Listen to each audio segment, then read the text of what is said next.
Hello everyone, welcome you all in civils lane. उम्मीद करता हूँ आप लोग अच्छे होंगे और अच्छी सी पढ़ाई कर रहे होंगे अपनी। तो ये डे 7 का क्वेश्चन है जिसका मॉडल आंसर आज हम लोग डिस्कस करने वाले हैं। लिंक में दिए गए टेलीग्राम चैनल पे आप सारी डिटेल चेक कर सकते हैं। अगर आप पीपीएससी मेंस दे रहे हैं 71st का और आंसर राइटिंग में बिगनर्स हैं और आपको प्रॉपर गाइडेंस नहीं मिल रहा है और आप लाइक डेली बेसिस पे प्रैक्टिस करना चाहते हैं तो यहाँ से आप हेल्प ले सकते हैं। चैनल पे और भी वीडियो आप चेक कर सकते हैं और डिटेल आप समझ सकते हैं। हम लोग एईडीओ के लिए डेली टारगेट देते हैं और आप अगेन आप लिंक में दिए गए टेलीग्राम चैनल पे आप चेक कर लीजिएगा। हम उस पर टाइम वेस्ट नहीं करते हैं और चलिए शुरू करते हैं ना। आज का सवाल क्या है? तो डे 7 का जो सवाल था, हाँ एक बात और आपको बता दूं कि हम लोग GS2 का आंसर राइटिंग कर रहे हैं, ठीक है, बीपीएससी का, और टॉपिक वाइज कर रहे हैं। प्रियम्बल से हम लोगों ने सवाल लिया था, ठीक है। इनिशियल के 2-3 दिन में प्रियम्बल के सवाल करे थे हम लोगों ने, फिर फंडामेंटल राइट और फंडामेंटल ड्यूटीज़ के सवाल करे हैं और अब हम लोग डीपीएसपी की तरफ शिफ्ट हो रहे हैं, ठीक है। तो ऐसे ही टॉपिक वाइज करके हम लोग प्रोसीड करेंगे। इसमें एक बात और है कि प्रियम्बल से जैसे वो सिग्निफिकेंस पूछ रहे हैं, इम्पॉर्टेंस पूछ रहे हैं, ठीक है। तो जो बहुत ही कॉमन सवाल है ना, हम लोग उसको डिस्कस नहीं करते हैं। हम लोग थोड़े से जिस पे थोड़ा सा इंटरलिंकेजेस वाला जो सवाल होता है ना, उसको पिक एंड चूज करते हैं और उसको राइट करने का कोशिश करते हैं और उसमें नेक्स्ट डे क्या सही है, क्या इम्प्रूव होना चाहिए, उस पर बात करते हैं। तो आपको अगर अच्छा लगे तो आप ये इनिशिएटिव से जुड़ सकते हैं, आप इसे फॉलो कर सकते हैं, ये आपको बहुत ही हेल्प करेगा। तो चलिए शुरू करते हैं। डे 7 का जो आंसर है उसको डिस्कस करते हैं। तो डे 7 में जो आंसर लिया था हम लोगों ने यूसीसी पे लिया था, डीपीएसपी के अंदर आता है, आपको पता होगा। इसमें एक सवाल आया था 38 मार्क का 69th बीपीएससी में कि what could be the potential positive and negative societal consequence of introducing UCC in India considering rich diversities in the country. देखिए 38 मार्क का क्वेश्चन है और ये ना GS1 में पूछा गया था, ठीक है, अंडर करंट अफेयर। आपको पता होगा करंट इशूज जो होते हैं GS1 में, उसके अंदर ही है। GS2 में नहीं आया था बट सवाल तो GS2 का ही है, ठीक है। तो इसमें यूसीसी के बारे में पूछा है, इन्होंने क्या पूछा है, पॉजिटिव निगेटिव सोसाइटल कंसिक्वेंस, ठीक है, क्योंकि इंडिया का डाइवर्सिटी बहुत ही रिच है। तो चलिए इंट्रोड्यूस करते हैं इसको। इंट्रोडक्शन में लिखा है हम लोगों ने कि uniform civil code comes under DPSP part 4 article इतना 44 विच रेफर्स टू अ, ठीक है, पार्ट बता दिया हम लोगों ने, आर्टिकल बता दिया, इसके बाद डेफिनेशन इस पे बढ़ रहे हैं। To a common set of laws governing personal matters like marriage, divorce, inheritance, adoption for all citizen irrespective of religion, caste, gender, ठीक है। तो चलिए ठीक है, ये हम लोगों ने इंट्रो दे दिया। इसके बाद डॉक्टर अम्बेडकर ने बोला था यूसीसी के बारे में, the state must endeavour to secure UCC to ensure equality and justice to all, ठीक है। देखिए इस इंट्रो में ना आप एक चीज़ इम्प्रूव कर सकते हैं, स्पेसिंग, ठीक है।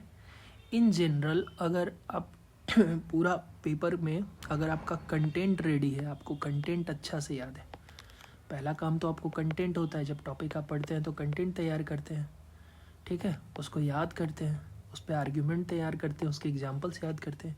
अगर आपको इतना अच्छा से याद है, ठीक है, और आप स्पीड भी आपकी अच्छी है, तो फिर कॉपी में जो आ रहा है ना, जो आप प्रेजेंट कर रहे हो वो ठीक है आपने लिख दिया, बट अगर वो अच्छा नहीं दिख रहा है ना तो इट बिकम्स डिफ़िकल्ट, ठीक है, कि एग्ज़ामिनर ना आपको अच्छे मार्क्स देगा। तो मैं इस चीज़ में यही इम्प्रूव यहाँ पे करना चाहूँगा कि ये जो स्पेसिंग है ना, स्पेसिंग बिटवीन द लाइंस और बिटवीन द वर्ड्स, वो प्रॉपर हो सकता है, ठीक है, ताकि इंट्रो थोड़ा और शॉर्ट लगेगा। और चलिए बॉडी की तरफ देखते हैं। तो पॉजिटिव सोसाइटल कॉन्सिक्वेंसेस क्या होंगे? तो जेंडर इक्वलिटी स्ट्रेंथन होगा, क्योंकि यूसीसी क्या करेगा, डिस्क्रिमिनेटरी प्रैक्टिस बंद करेगा, जैसे कि ट्रिपल तलाक, सायरा बानो केस 2017 में, आपको पता होगा ये। नेशनल इंटीग्रिटी स्ट्रेंथन करेगा, वन नेशन वन लॉ की जो बात चल रही है। लीगल सिस्टम को सिंप्लीफाई करेगा ये, ठीक है ना, क्योंकि बहुत सारे जो पर्सनल लॉज हैं और उसमें जो कन्फ्लिक्टिंग प्रोविजंस हैं ना, उसको ये हटा देगा और कन्फ्यूजन ऑब्वियसली रिड्यूस होगा तो लीगल सिस्टम हमारा क्या होगा, सिंप्लीफाई होगा। आपको पता है कि एक वर्डिंग का भी बहुत मतलब होता है लीगल सिस्टम में। तो स्ट्रेंथन अगेन सेक्युलरिज्म हमारा मजबूत होगा। क्यों? क्योंकि everyone will be treated as same under one law. तो इसमें क्या होगा कि सिटीजनशिप हमारा रिलीजियस आइडेंटिटी से ऊपर होगा। और यही हमारे नेहरू जी का भी विजन था कि उन्होंने बोला था कि सेक्युलर गवर्नेंस होना चाहिए। तो जब ऐसी चीज़ें होंगी तो गवर्नेंस किस तरफ मूव करेगा, सेक्युलरिज्म के तरफ, सेक्युलर गवर्नेंस के तरफ। यूनिफॉर्म सोशल जस्टिस होगा, ठीक है ना, क्योंकि ये क्या करेगा, हमारा प्रॉपर्टी राइट्स को अगर ख़त्म करता है, ठीक है, जो कि जिसमें डॉटर्स को अनइक्वल ट्रीट किया जाता था हिंदू सक्सेशन अमेंडमेंट बिल 2005 के पहले, उसको ख़त्म करेगा तो सोशल जस्टिस कैसा हो जाएगा, सबके लिए इक्वल हो जाएगा, सबको समान जस्टिस मिलेगा, सामाजिक जस्टिस, ठीक है। नेगेटिव सोसाइटल कंसिक्वेंस की बात करें तो क्या होगा, हमारा कल्चरल इरोजन का जो फियर है वो ख़त्म होगा। क्योंकि फियर ऑफ कल्चरल इरोजन मतलब लोग ये सोचेंगे कि जैसे उनके जो रूल्स हैं वो उनके कल्चर से रिलेटेड हैं, ठीक है, और अगर आप उस रूल को ही इरोड करोगे तो वो क्या सोचेंगे कि हमारे कल्चर पे स्ट्राइक किया जा रहा है। जैसे रेजिस्टेंस हुआ था 1980 में शाहबानो केस के समय, शाहबानो कंट्रोवर्सी जो हुई थी उसके समय, ठीक है। और इसमें ये भी चीज़ है कि जो माइनॉरिटी रहेंगे ना, उनको ये फियर होगा कि जो मेजोरिटी लोग हैं वो अपना कल्चर, अपना थॉट, अपना आइडेंटिटी हम लोग पे इम्पोज कर रहे हैं। तो ये एक नेगेटिव कंसिक्वेंस होगा। अगेन पोलराइजेशन हो सकता है इलेक्शन के टाइम पे वोट बैंक्स के लिए, इन चीज़ों को लेके, ठीक है। लैक ऑफ कंसेंसस, जैसे अगर बहुत सारा डाइवर्जेंट व्यूज़ होता है किसी चीज़ में तो like those in law commission 2018 shows disagreement among the experts. तो देखिए लॉ कमीशन की बात जब हुई थी तो उसमें बहुत ज़्यादा कंसेंसस आने लगा था 2018 में उनके एक्सपर्ट से। इससे रिलेटेड आप आगे भी जाके देखेंगे कि उन्होंने बाद में फिर क्या बोला था यूसीसी को लेके, कैसे इम्प्लीमेंट करना चाहिए, ठीक है। इम्प्लीमेंटेशन चैलेंजेज होंगे ऑब्वियसली, क्योंकि सोसाइटी हमारी कैसी है, डाइवर्स है। तो पर्टिकुलरली केरला या फिर मेघालय ले लें जहाँ पे मैट्रिलिनियल सिस्टम है, ठीक है, तो वहाँ पे क्या होगा ना कि यूनिफॉर्म एप्लीकेशन इम्पोज करना या अप्लाई करना बहुत ही मुश्किल होगा। चलिए, तो इसके लिए फिर हम लोगों ने कुछ वे फॉरवर्ड दे रखे हैं, जैसे pathway for implementation of UCC. आप इससे बॉक्स में भी डाल सकते हैं इस चीज़ को, ठीक है।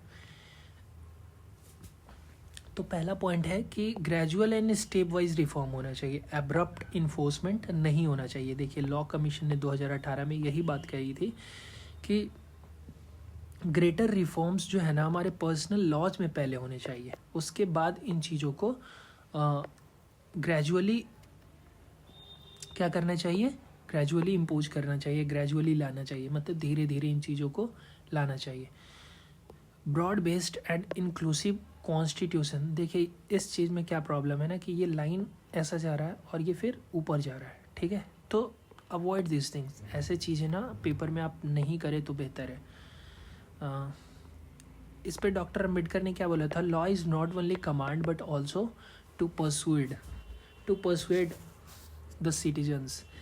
इसीलिए जब हिंदू कोड बिल 1950s में लाया जा रहा था तो उस पर पार्लियामेंट में बहुत सारे डिबेट हुए थे और बहुत सारा पब्लिक कंसल्टेशन हुआ था, जो कि उस रिफॉर्म को अल्टीमेटली सेव किया था।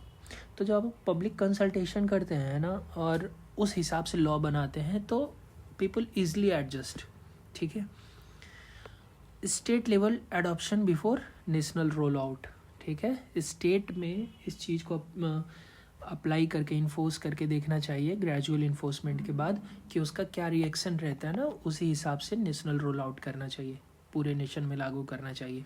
Public legal awareness and social dialogue, जैसे कि जस्टिस कृष्ण अय्यर ने बोला था कि laws must be rooted in the life of the people, ठीक है। तो अगर आप लोगों को अवेयर करेंगे, लोगों से कंसेंसस लेंगे, सोशल डायलॉग होगा, उनको इन्वॉल्व करके ये चीज़ें करते हैं ना, तो वो उनके लाइफ का ही पार्ट बन जाएगा। फिर वो उसको क्या बोलते हैं उसको, अगेंस्ट नहीं करेंगे, उसके लिए प्रोटेस्ट नहीं करेंगे। इंटरनेशनल प्रैक्टिसेस से अलाइन होना चाहिए। जैसे तुर्की में क्या है कि रिलीजियस पर्सनल कोड्स जो है ना 1926 में ही अबॉलिश कर दिया गया था। या फिर जापान की बात करें तो सिंगल कोड एप्लीकेबल है सारे सिटीजन्स पे, ठीक है। अब देखिए रेलेवेंस क्या है, क्या क्या रिलेवेंट बैकिंग है यूसीसी का। अगेन आप इसको बॉक्स में डाल सकते हैं, ठीक है, या फिर इसे साइड में ऐसा करके ट्रिपल एरो या 4 एरो ऐसा बना के अपने पॉइंट्स को कंटिन्यू कर सकते हैं, ठीक है। तो यहाँ पे लिखा है उन्होंने गोवा में जो यूनिफॉर्म सिविल कोड है वो एग्जिस्ट कर रहा है, तो आखिर सिविल कोड एग्जिस्ट तो कर रहा है ना, तो why not in other states, just to simplify the legal system and जो भी कॉन्फ्लिक्ट्स हो रहे हैं उसको। आर्टिकल 44 की बात करें तो ये कॉन्स्टिट्यूशन में डीपीएसपी में हमारा क्या कर रहा है, यूनिफॉर्म सिविल कोड की बात करता है। सुप्रीम कोर्ट जो है इन सेवरल जजमेंट यूसीसी के इम्प्लीमेंटेशन की बात कर चुकी है। लॉ कमीशन भी 2018 में क्या किया था, सजेस्ट किया था कि रिफॉर्म्स जो है हमारे पर्सनल लॉज में होने चाहिए धीरे धीरे। चलिए कंक्लूजन की तरफ अब हम बढ़ रहे हैं। तो कंक्लूजन में हम लोगों ने एक महात्मा गांधी जी का कोट यूज किया है कि unity without uniformity, diversity without fragmentation is the essence of Indian civilisation, ठीक है। तो ये कोड ना आप कहीं लिंक कर सकते हैं कि ये यूसीसी से लिंक्ड है, उसके इम्प्लीमेंटेशन चैलेंजेस से लिंक्ड है, ठीक है ना। तो इसके बाद हम लोगों ने लिखा है कि introducing UCC is both legal aspiration and social challenges, ठीक है। मतलब ultimately UCC is to justify the legal system ना, और बट इसमें क्या है, बहुत सारे सामाजिक चैलेंजेस हैं। Therefore goal of UCC should be, ये लास्ट लाइन बहुत ध्यान से देखिएगा कि goal of UCC should be not uniformity of culture but uniformity of justice. Justice की यूनिफॉर्मिटी की बात करनी चाहिए, ना कि कल्चर की यूनिफॉर्मिटी की बात करनी चाहिए। क्योंकि अगर आप किसी के कल्चर को हैम्पर करेंगे किसी चीज़ से तो रेजिस्टेंस बहुत ज़्यादा होगा, ठीक है। यही कहने का बात है। आप इससे ये एक लर्निंग ले सकते हैं कि अपने पॉइंट्स को ना बेटर अरेंज कर सकते हैं, स्पेसिंग बेटर हो सकती है यहाँ पे, या फिर लास्ट के पॉइंट्स में आप ये डायग्रामेटिक थोड़ा व्यू इसको दे सकते हैं, ठीक है, इस पॉइंट्स को। तो ओवरऑल इस पेपर में तो मुझे यही लग रहा है कि स्पेसिंग एंड ऑफ कोर्स अगर आपकी राइटिंग अच्छी होती है ना तो यू गेट गुड मार्क्स, ठीक है। तो चलिए उस पर काम किया जाएगा, और बाकी आप और भी डिटेल चेक कर सकते हैं चैनल पे जुड़ के। चलिए मिलते हैं अगले वीडियो में।